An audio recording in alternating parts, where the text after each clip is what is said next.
It's the weekend.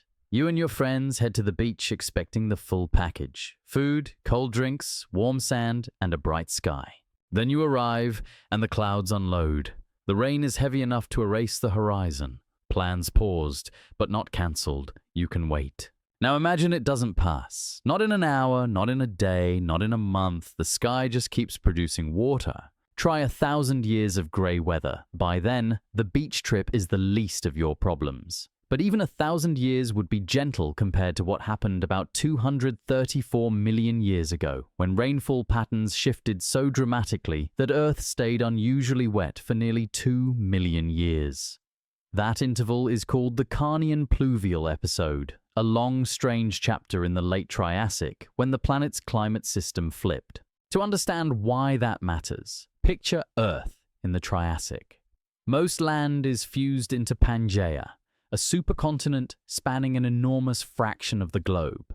Around it sits the vast ocean Panthalassa, with the smaller Paleotethys as another major basin. A world shaped like that doesn't distribute heat and moisture evenly. The interior of a giant continent tends to bake and dry out. Much of Triassic Pangaea was hot, arid, and harsh, large stretches of sand, rock, and sparse vegetation.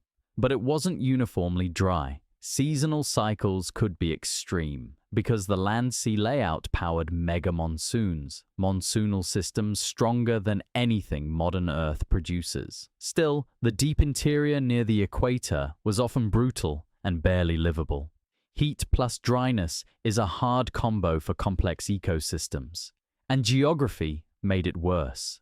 Central mountain ranges across Pangaea helped create massive rain shadows, regions where moisture gets blocked, leaving land even drier.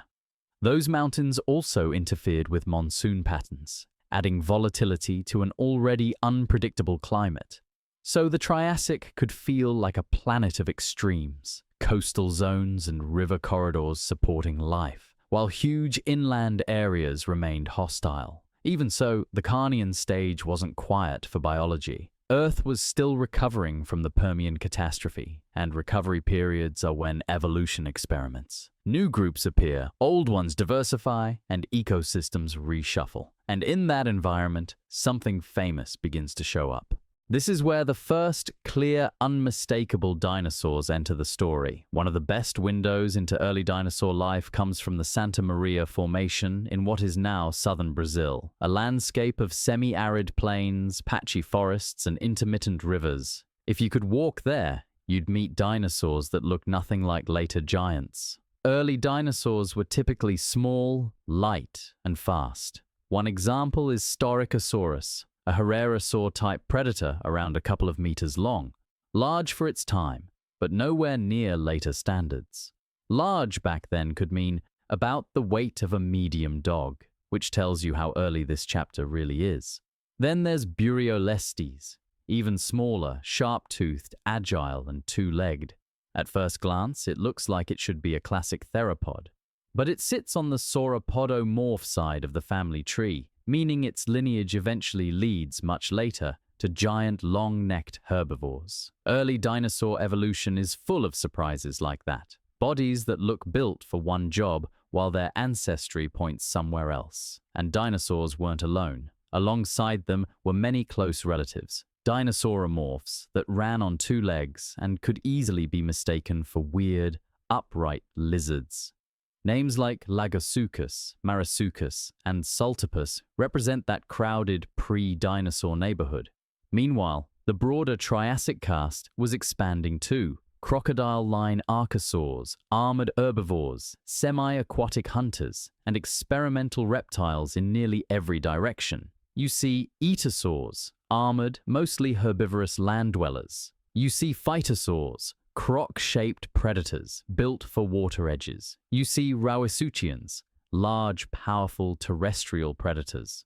Other lineages were also taking form.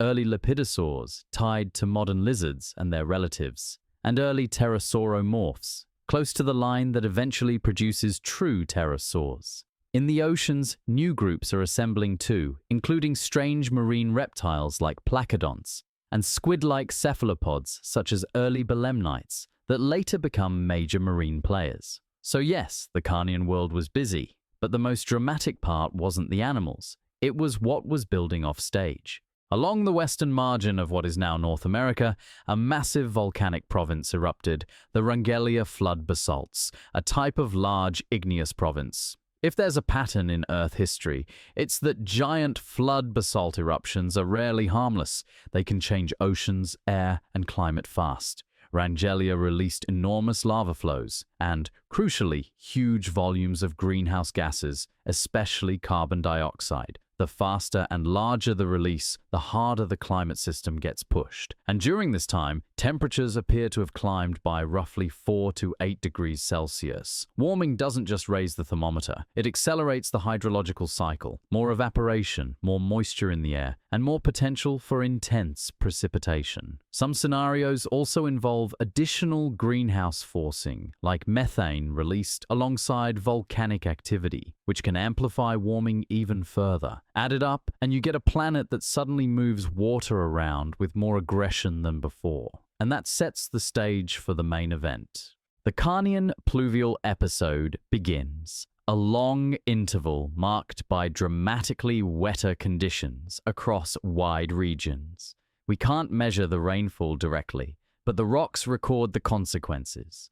Erosion strong enough in places to strip away vast sediments and expose deeper layers. Other clues include changes in ancient soils and deposits consistent with sustained wet conditions, signs of landscapes spending far more time saturated than dry.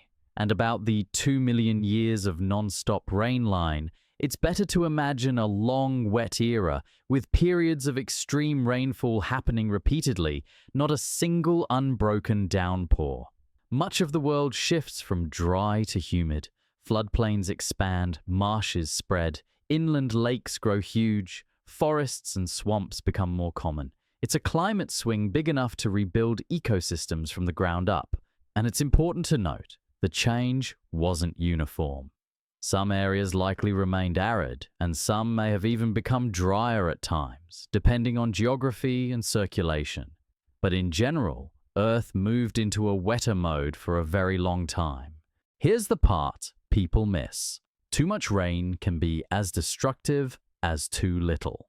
The Carnian Pluvial episode is associated with elevated extinction rates. Marine ecosystems appear to have suffered heavily, and massive rainfall can also increase freshwater runoff into seas, potentially lowering salinity in some regions, stressful for animals that rely on stable salt balance. On land, flooding and habitat transformation also created losers. A major casualty group were the rhynchosaurs, once widespread herbivores in parts of Pangaea. As plant communities shifted, their preferred food sources likely declined. They crash hard, with only a small remnant persisting briefly before disappearing. Another group that struggles are the dicynodonts, tusked herbivores that had survived earlier catastrophes but now face a planet whose vegetation and moisture regimes are changing fast. They hold on longer than rhynchosaurs, but the direction is the same: decline and eventual disappearance later in the Triassic. So yes, this rain-heavy world was not cozy. It was unstable, reorganizing, and often lethal. But the story isn't only loss. Big disruptions also create openings. Plants benefit from the shift away from extreme aridity. Forests spread, wetlands return, new plant groups expand and diversify. More vegetation and more complex habitats can support more animals, and that's where a long-term power shift begins. After this interval, dinosaurs become more diverse and more common in many regions. Formations that once produced just a few dinosaur types can later yield many more. Dinosaurs are not yet uncontested rulers, but their trajectory steepens.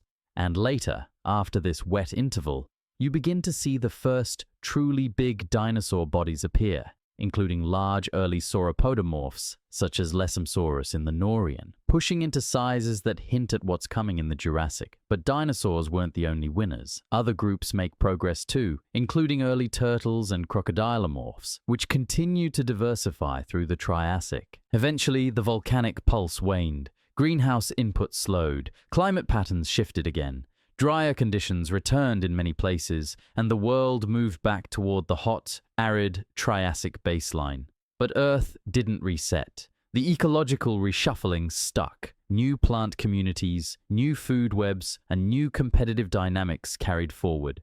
So the next time you're caught in rain that feels endless, remember, Earth once ran an experiment in extreme wetness for longer than our species has existed. And by the time it was over, the planet's future rulers, and many of the animals that would shape later ecosystems, were on a different path than before.